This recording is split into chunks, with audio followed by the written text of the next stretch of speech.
还是麻烦你就录一下。Now, may I present Vice Chancellor Singh.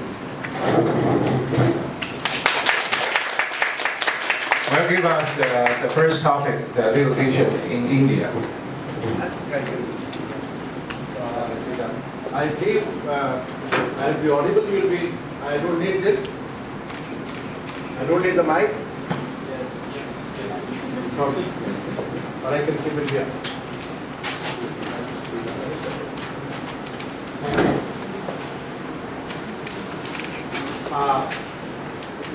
Friends, in India we have legal education in 3 levels of institutions. I'm not making a presentation. I'll just speak. I'm not making it. I'm changing it. So I'm changing my topic in the light of discussions which we had in the room of the dean. So that probably will make more sense. That I share with you the experience of legal education teaching in India. So that will be useful for the students. How we do it? So we have at the base level, we have about 700 law colleges in India. India is a vast country, you know that. And most of those colleges are in the private sector. And many of them are of not very high standards. So there are very few which are of very high standards.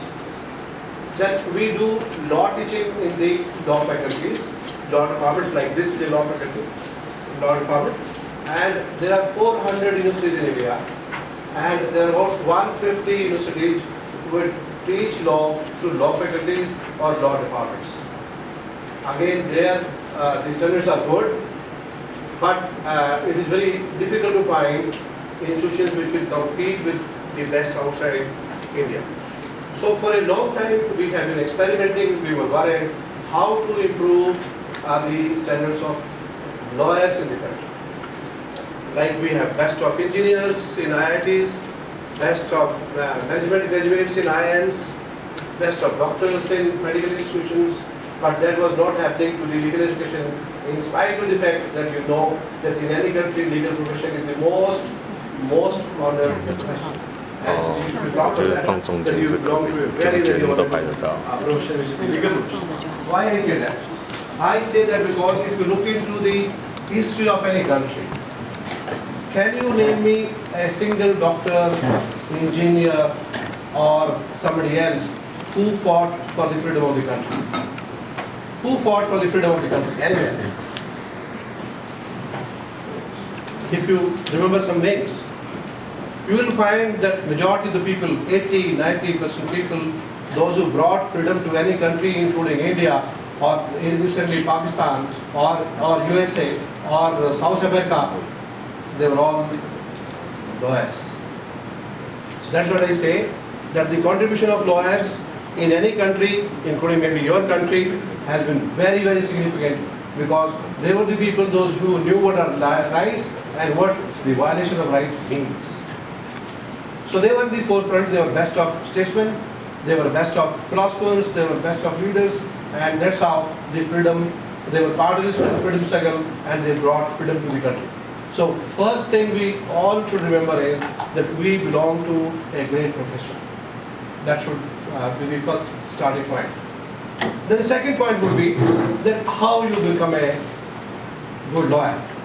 If I ask you, after you pass out your degree, 4 years, probably you have 4-year program, and when you pass out from the law school after 4 years, what are you going to become? You will say lawyer. I'll ask you another question and say, what kind of lawyer you are going to become? You will say good lawyer. I will again ask you a question, what is a good lawyer? You will say somebody who makes a lot of money? Obviously. Not that.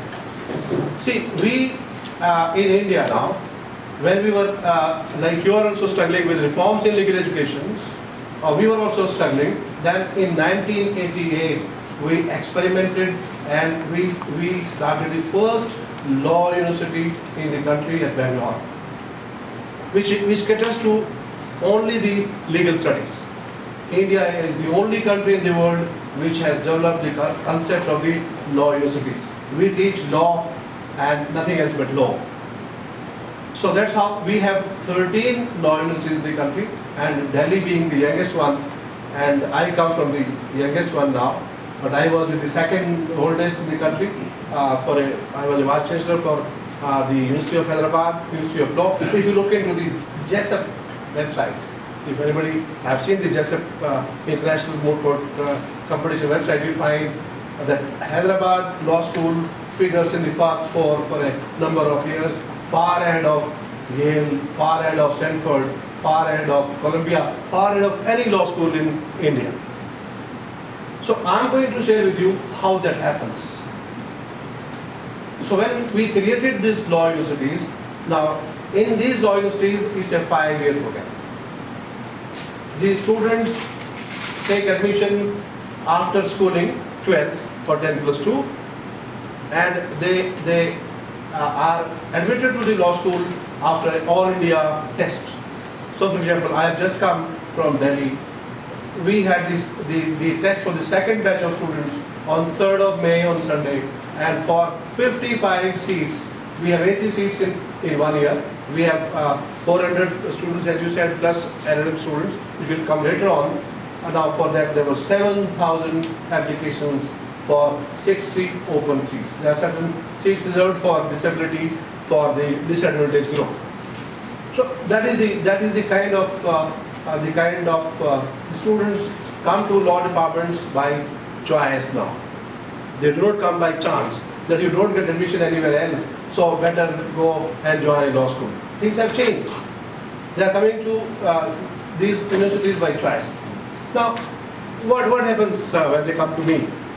After 10 plus 2, when they join a law university, they are with me for 5 years. In those 5 years, they do 10 semesters. In every semester, there are 5 courses. So that means they pass out, they do 50 courses. And let me tell you, what is very important for you is that in every semester, in every course, they have to write a research paper, which is done under the guidance of a teacher. If I teach legal method for a semester to the first year students. I love to teach the first year students. So in legal method class, these 80 students will be doing 80 research projects, and the teacher who is teaching with me would guide the students in how to do a project, research, footnoting, bibliography, formatting, everything in the very first semester. And those projects would be presented like this in a classroom by all the 80 students, followed by question and answers. So that means when you pass out of a law school, can you believe how many research projects you have done? 400. 50 into 8, now 10 into those, that becomes 2. 400 research projects you have done.